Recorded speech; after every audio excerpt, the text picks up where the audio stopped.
Patrisse Cullors, Black Lives Matter co-founder, admits she lied when she denied using group's 6 million LA property only for official business.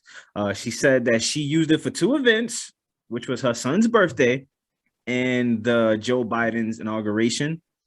How do you guys feel about not just Black Lives Matter, but just like organizations? And I think like Mel, you had mentioned this before, like we don't want to be pandered to and lied to. How do you guys feel about that? Our best interest, when I say our, I mean Black people, the Black race, the Black Lives Matter movement. I feel like it kind of had our best interest at heart, but with most things, once the money comes and gets involved and big corporations get involved, the mission tends to shift into a different direction. And I can't say that's what happened. I honestly don't know. Like I was really looking up a lot of stuff about it, and it was, I hate to say it, like it was hard to form an opinion, but I see both sides where you have people that are kind of like raising a side eye to the organization and maybe wondering like, hey, where is all of the money going to? And like you just mentioned, what are you using the mansions for? Why are you buying all this real estate? You know what I'm saying? And is it truly for the betterment of our people, Black people? So yeah, but then I also, like I said, I feel like they probably did have their best interest at heart, and they are doing things to help our community.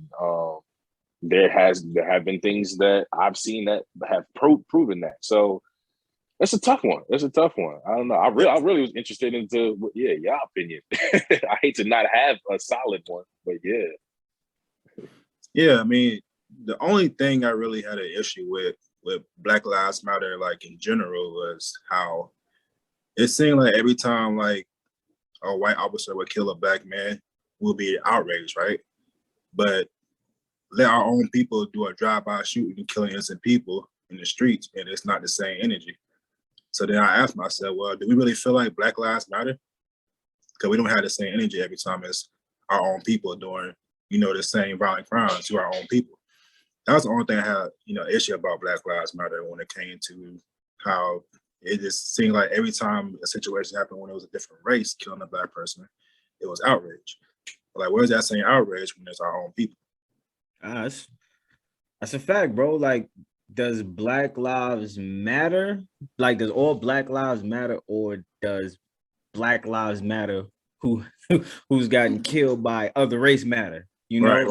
If that is the case, like just come out and say it, because judging from your actions, it's like that is what you're actually referring to. Others do we hear about Chicago on a weekly basis, New York, Philly, LA. Like you have a whole lot of these states, man, that where Blacks are the minority, yet you look at the crime rate and we're the majority when it comes to that percentage, she has to be, and I know that she's a co-founder, but she has to be very cognizant of her actions, because her critics is going to attach each and every purchase that she does personally with the Black Lives Matter movement, right?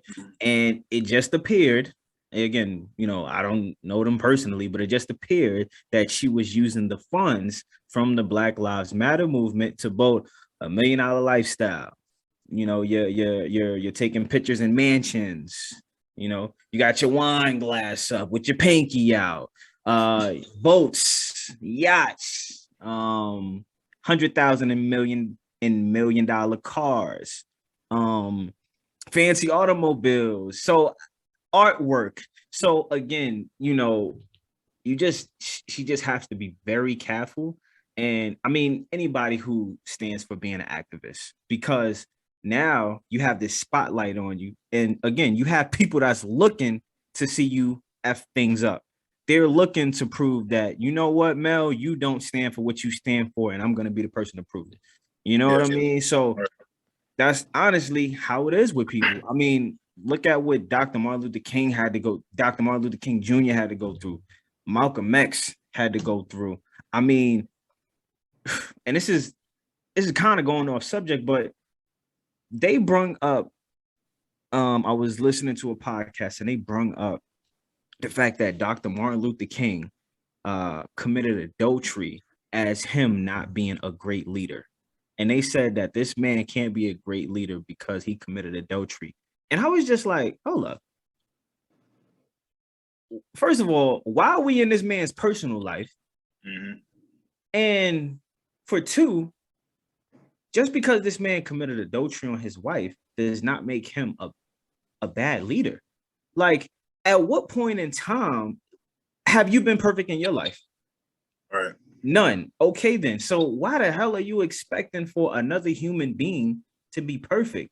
Like, I don't understand Yeah, sometimes. no, I think that's I think you really hit it right on the head right there. Is like there's so many people that just expect all of these leaders and everybody to be perfect. And it's like, yo, you what are you doing in your life?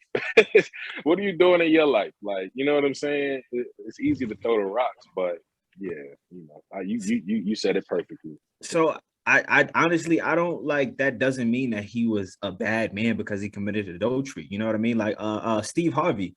How many marriages that man been through? He been through a lot of marriages. And people say he's not one to give advice. I'm sorry, but if he's been through 3 or multiple marriages, you know what he can tell you? What not to do. Yeah.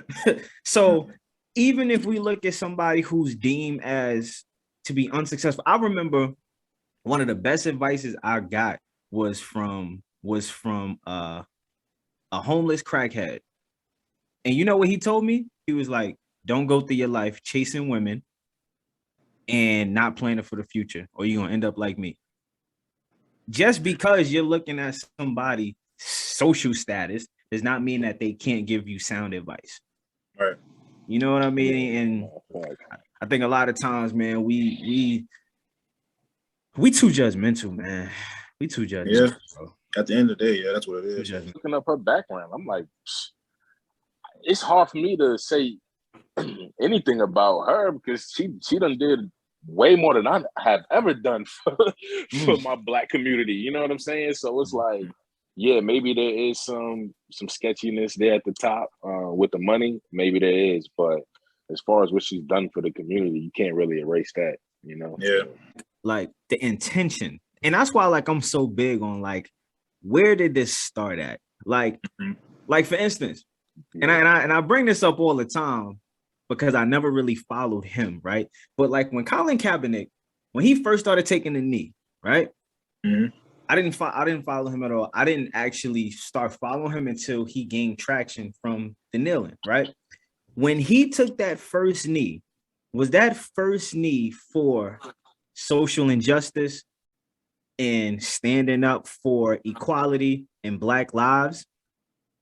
Or was it like, I'm gonna do this, and I'm gonna see what I get from it? Because if so, initially you didn't necessarily have the equality and wanting to make a stand and change from the initial.